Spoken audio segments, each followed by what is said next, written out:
Donald Trump ordenou o congelamento de bilhões de dólares em subvenções e ofereceu uma indenização de 8 meses de salário aos funcionários os federais que deixassem voluntariamente seus cargos. Segundo o governo, a ideia é reduzir gastos públicos, mas já tem especialista contestando esse assunto. Vamos lá, quem vai explicar para a gente é a Daiane Oliveira aqui no Plantão do Meteoro.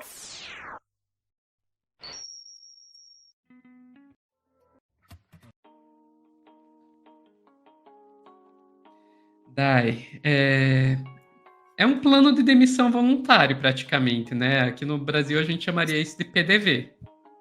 Exatamente. Inclusive, com o Bolsonaro aconteceu isso com os bancos públicos, né? Banco do Brasil, a Caixa, ele mandou, nesse caso, para servidores públicos, um programa que foi muito nessa linha, de uma aposentadoria ali compulsória, você é convidado a se aposentar. Nesse caso dos Estados Unidos, tem um pouco de diferença. A ideia do Trump é fazer uma reforma administrativa, só que aí o questionamento sobre essa reforma administrativa, porque é uma reforma para reduzir custos com um governo que tem, de fato, um gasto milionário, mas que tem uma máquina que precisa girar. Então, quem vai suportar essa máquina? Como essa máquina vai funcionar?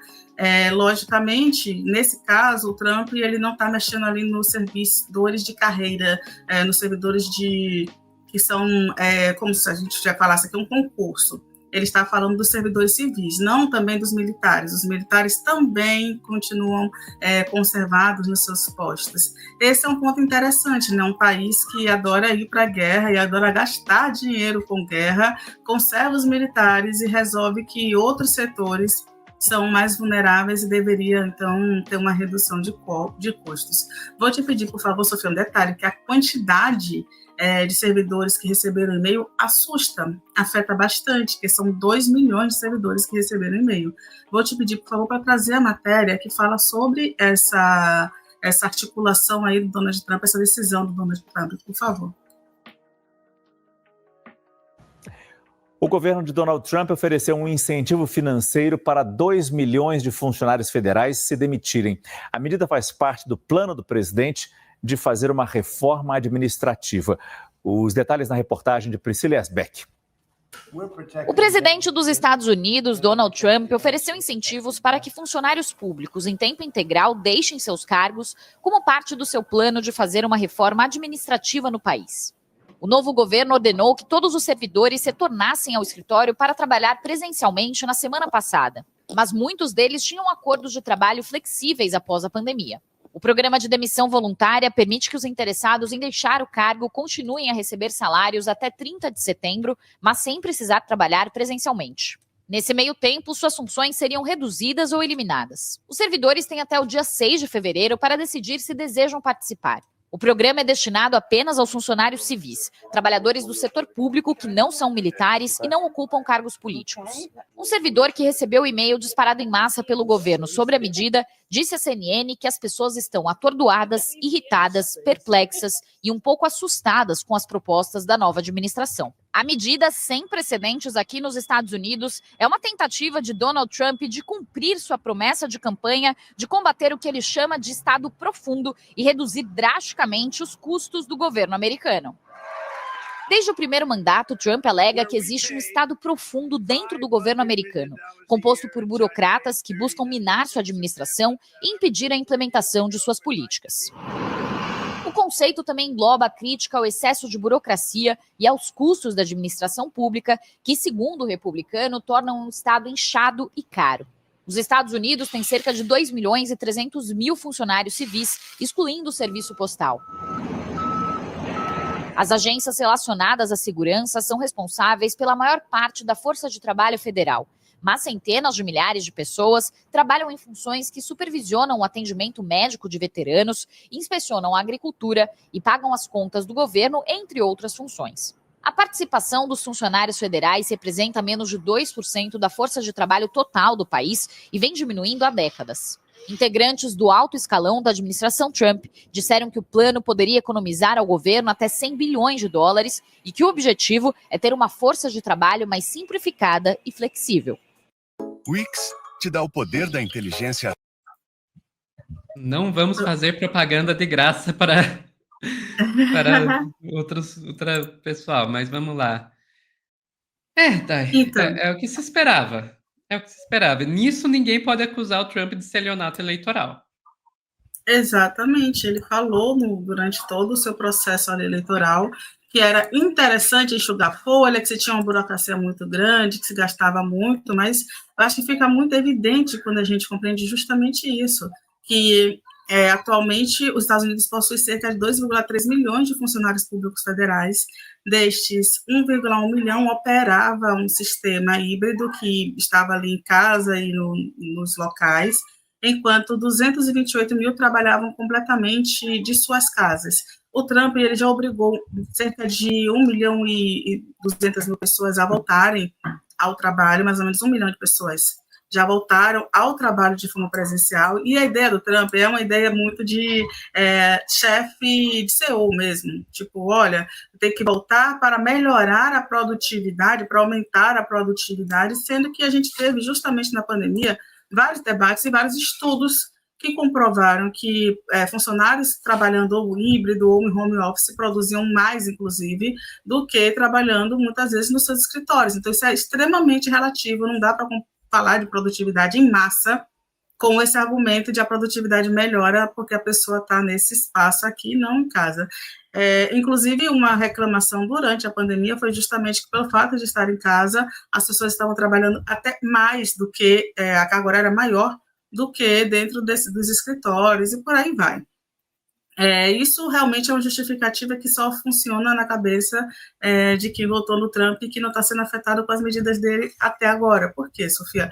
Eu vou te pedir para trazer um outro vídeo que traz justamente, aponta justamente uma outra pessoa que também foi demitida, que teve ali um conflito com a CNN nos Estados Unidos, saiu, que mostra muito sobre esse lado aí do Donald Trump e talvez as pressões que estejam acontecendo para esse pedido de demissão em massa. Por favor. O âncora da CNN norte-americana, Jim Acosta, um dos principais críticos do presidente dos Estados Unidos, Donald Trump, anunciou sua demissão ao vivo na última terça-feira. Após quase 20 anos na rede, Acosta se despediu dos espectadores dizendo, abre aspas, nunca é um bom momento para se curvar a um tirano. Fecha aspas.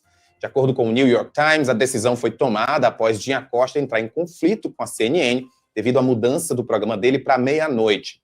O âncora, que é reconhecido pela postura direta ao criticar o governo Trump, anunciou a decisão no fim do programa e agradeceu pelas reportagens que teve a oportunidade de cobrir. Ele disse que, como filho de um refugiado cubano, leva para casa a lição de que nunca é um bom momento para se curvar a um tirano, que sempre acreditou que a função da imprensa é responsabilizar o poder e planeja continuar fazendo isso no futuro. Além de criticar Trump, o âncora agradeceu a CNN, onde trabalhou por 18 anos. O horário de Acosta será ocupado por um programa apresentado pelos jornalistas Wolf Blitzer e Pamela Brown. Na rede social Truth Social, Donald Trump chamou a decisão de Acosta de boas notícias, acrescentando que ele é um dos piores e mais desonestos repórteres da história do jornalismo.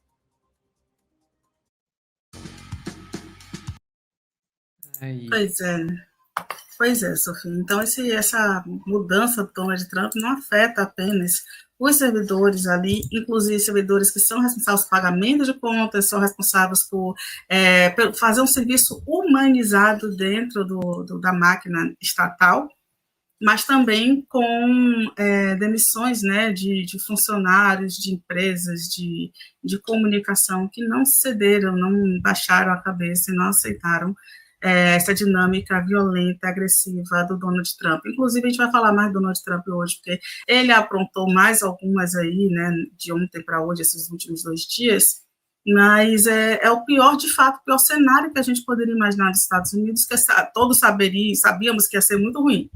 Mas o andar da carruagem, em poucos dias de governo, é um cenário realmente pior do que se imaginava. E isso é muito triste, né, Sofia? Exato, Dai. É uma situação bem, bem complicada, mas como a gente falou, né, não é estelionato eleitoral. Aliás, eu vou até trazer uma coisa aqui. não é a primeira vez que o Trump está tentando fazer isso. No primeiro mandato dele, no último ano de governo, ele tentou fazer uma coisa que foi chamado de Schedule F, que era renomear vários cargos do Executivo Federal como cargos políticos, porque daí com isso retirava todas as proteções que eles tinham como servidores públicos e ficava mais fácil demitir. E qual que era o objetivo dele? Tirar qualquer um que discordasse dele, que ficasse no caminho da implementação das políticas dele. Então, aqui no Brasil, a gente vê muito essa discussão sobre estabilidade, tem que retirar a estabilidade do servidor público, etc. Gente, existe uma razão pela qual o servidor público tem estabilidade, que é para ele poder continuar fazendo o trabalho dele, independente de quem entre no governo. E isso todos os lados políticos deveriam concordar. Sinceramente, o pessoal da esquerda deveria concordar com isso, e o pessoal da esquerda em geral concorda, que não seria legal poder demitir todo mundo que discorda do presidente de extrema-direita que é eleito, e o pessoal da direita também deveria concordar que não deveria ser legal entrar um presidente de esquerda e demitir todo mundo que discorda dele. Mas a gente sabe que não é bem assim que o pessoal pensa. Então o Trump, agora, na verdade, ele está começando o segundo mandato dele, tentando fazer o que ele não conseguiu fazer no final do primeiro mandato, porque não funcionou lá. Ele está tentando fazer isso agora.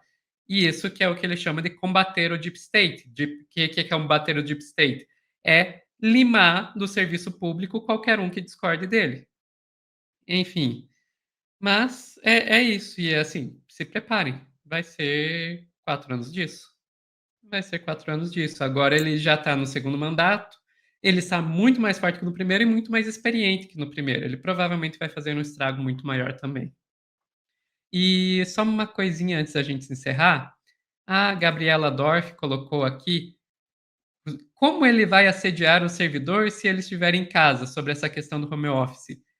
Eu acho que a Gabriela Dorf colocou isso brincando, mas, gente, tem um quê de verdade nisso aí. Eu já vi o pessoal que estuda aí administração falando que, sim, não é só no governo Trump, muitas empresas estão querendo que o pessoal volte presencial, porque por mais que a pessoa possa ser mais produtiva no home office, no home office o patrão tem menos controle. Não é uma questão só de lucro, não é uma questão só de produtividade, é uma questão de controle. Sophie, eu adorei o comentário da Gabriela, porque eu trabalhei na comunicação de sindicato. Eu sou muito da esquerda dessa linha. E a comunicação sindical, a gente recebeu justamente muitas denúncias nessa linha. E depois da pandemia, foi justamente isso. Servidores que não podiam voltar para o presencial, eram obrigados a voltar muitas vezes, e a ideia era justamente essa. Quando eles voltavam, eles eram assediados de várias formas, sabe? Todo mundo reclamava justamente disso. Quem fica no presencial tem uma forma de pressão uma pressão de produção ali muito maior do que quem está no home office, por mais que também dê para assediar à distância, mas presencial é muito pior.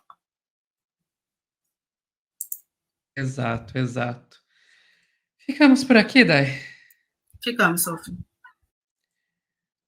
Pessoal que está assistindo ao vivo, não sai daí que o plantão ainda não acabou. Logo, logo a gente está de volta.